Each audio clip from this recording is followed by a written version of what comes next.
राधे राधे गुरुजी। गुरुजी, हम अपने से बड़े को किसी को नाम नहीं लेते, जैसे मम्मी पापा, उनका नाम नहीं लेते, फिर भगवान का नाम क्यों लेते हैं? कृष्ण भगवान, राम भगवान। क्योंकि भगवान का नाम लेने की परमिशन है, अपने से बड़े माता पिता के नाम को लेने की परमिशन नहीं है। तो हम वही काम करते हैं जिस, आप देखिए, किसी का मर्डर करने की हमें परमिशन नहीं है, मारने की परमिशन है। कानून हमारा कहता किसी को आप मारो मत। तो वही है कि कानून कहता है कि ये काम आप कर सकते हैं, ये काम मत करो, है ना। उसी तरह हमारा वेद पुराण ये कानून है जो ये कहता है कि भगवान का नाम आप ले सकते हैं क्योंकि वह लेने योग्य है। माँ बाप प्रत्यक्ष रूप से उनका नाम नहीं लेना चाहिए। जब वो हमसे दूर होते हैं, कोई पूछता है कि आपके माँ बाप का नाम क्या है, तो लेकर ही बताया जाता है कि हमारे पिताजी का नाम ये। तो माँ बाप का नाम नहीं ले सकते सामने, भगवान का नाम ले सकते हैं, ये विधान है। उस विधान को हम सब फॉलो करते हैं। जैसे 2 और 2 4 ही होता है, राधे राधे गुरुजी। यही हम पढ़ते आए हैं, पढ़े आए हैं, तो यही पढ़ेंगे। क्यों होता है 2 और 2 4? क्यों होता है? अब क्यों का उत्तर कौन देगा भाई? जो पढ़ते आए हैं वही पढ़ते चलो। जी बोलिए।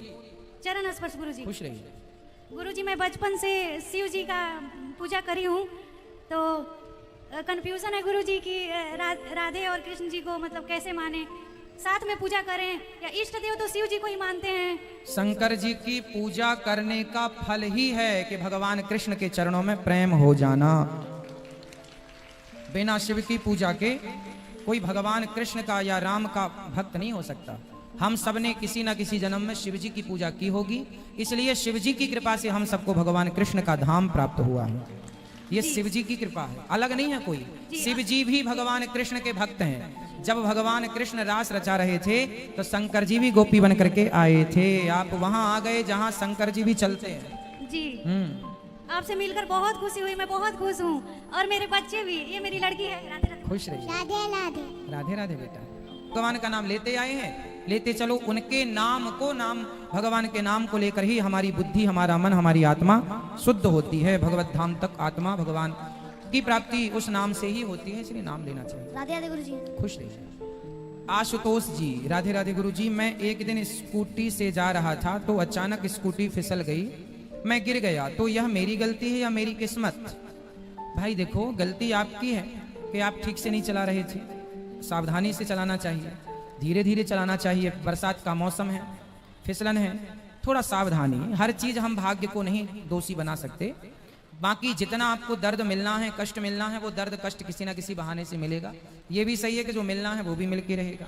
तो यहाँ दोनों चीज, पहली तो आपकी सावधानी होनी चाहिए कि आप आराम से चलाएं, सावधानी से चलाएं। दूसरा ये है कि गिर गए, चोट लग गई, तो वो कहीं ना कहीं आपका दंड है जो आपको इस रूप में मिला। नारायण गुरुजी। गुरुजी, मैं अपने परिवार के साथ जयपुर राजस्थान से आई हूँ, और मेरा आपसे प्रश्न ये था कि जैसे मेरे से एक बार किसी ने पूछा था कि अगर तुम्हारे भगवान अगर हैं, तो जब राम और रावण के बीच जो युद्ध हुआ था उसमें काफी सारे वानर मारे गए थे, लेकिन जो संजीवनी बूटी थी वो सिर्फ लक्ष्मण के लिए ही क्यों मंगवाई? क्या उनकी जान नहीं थी? तो उसका उस टाइम पे मैं कोई जवाब नहीं दे पाई उचित। भाई, भगवान की सेना के जितने बंदर मारे जाते थे, शाम को भगवान की कृपा दृष्टि सब पर पड़ती थी और वो सब जीवित हो जाते थे, सब जीवित हो जाते थे। कोई मरा नहीं था, मरा जो था भगवान कृपा दृष्टि डालते, सब मरे हुए को जीवित कर देते थे। सरोज गोस्वामी जी, राधे राधे गुरु जी। सुदामा जी को कृष्ण भगवान की नगरी से द्वारपालों ने धक्के मारकर क्यों निकाला? नहीं निकाला। ये जो कथा आप सुनते हैं कि द्वारपालों ने धक्के मारे, ये गलत सुनते हैं आप। द्वारपालों ने धक्का मारा ऐसा कहीं नहीं लिखा। लोग तो अपनी बात कहने के लिए तरीके से लोग कुछ भी कहते हैं, है ना। धक्के मारा ऐसा कहीं नहीं वर्णन। तो भगवान के द्वारपाल हैं, कोई सामान्य हरे गहरे नहीं, है ना, इसलिए नहीं मारा धक्का। भागवत जी में धक्के मारने का उल्लेख नहीं है। पलक ठाकुर जी, गुरु जी राधे राधे। मेरा प्रश्न यह है कि हिंदू धर्म में बच्चों को कितनी उम्र में जनेऊ करवाना चाहिए? सबका अलग अलग है। ब्राह्मणों का यज्ञोपवीत 16 वर्ष के अंदर हो जाना चाहिए, क्षत्रियों का यज्ञोपवीत 21 वर्ष के अंदर हो जाना चाहिए, वैश्यों का यज्ञोपवीत 25 वर्ष के अंदर हो जाना चाहिए, शूद्रों का यज्ञोपवीत 30 वर्ष के अंदर हो जाना चाहिए। यज्ञोपवीत शूद्रों का गले में तुलसी यज्ञोपवीत में डाल के गले में गोल गोल कंठी की तरह पहन लेना चाहिए। जी भैया। गुरुजी, हम ये जानना चाहते हैं कि दशम भाव में एकादशी का व्रत किस तरीके से रखे? हाँ, दशम भाव में एकादशी का व्रत रखा जाता है तो कैसे, और मतलब व्रत कैसे रखा जाता है दशम भाव में?